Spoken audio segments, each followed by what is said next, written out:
అందరికీ నమస్కారం. Welcome back to my YouTube channel moral talks. Please do share, like, subscribe to my YouTube channel. మన జీవితం ఎవరితో ఉంటే సంతోషంగా ఉంటుందో ఇప్పుడు తెలుసుకుందాం. మన జీవితంలో మనం ఎవరితో కలుస్తామో, ఎవరితో జీవిస్తామో వాళ్ళ వల్లే మన జీవితం ఎదుగుతుందా లేదా క్షీణిస్తుందా అనేది నిర్ణయం అవుతుంది.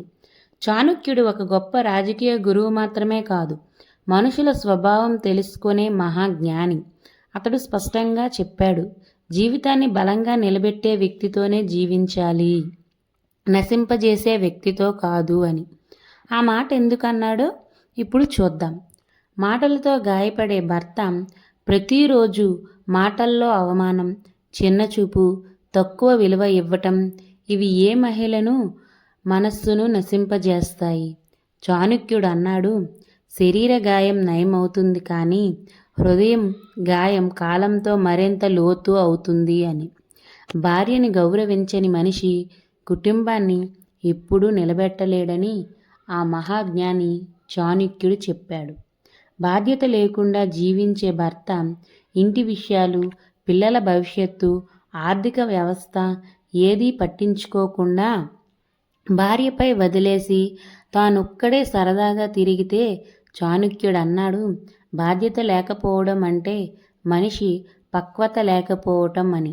పక్వత లేని వ్యక్తితో జీవితం ఎప్పుడూ అనిశ్చంత అంటే నిశ్చంత లేకపోవటం అంటే సంతోషంగా లేకపోవడం.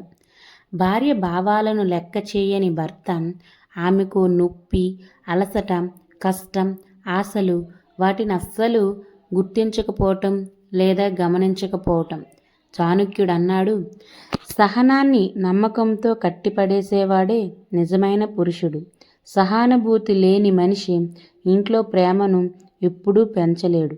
అంటే భార్య పరిస్థితిని అర్థం చేసుకోలేని భర్త అసలు భర్తే కాదని ఆ చాణక్యుడు చెప్పాడు. బయట సంబంధాలు, అనైతిక ప్రవర్తన ఉన్న భర్త ఇంటి పునాదిని పగలగొడుతుంది. చాణక్యుడు చాలా స్పష్టంగా చెప్పాడు, నమ్మకాన్ని కోల్పోయిన సంబంధం శరీరంగా నడిచినా హృదయంగా మరణించినట్టే అని. ఇది కేవలం భార్యకే కాదు, కుటుంబానికే శాపం.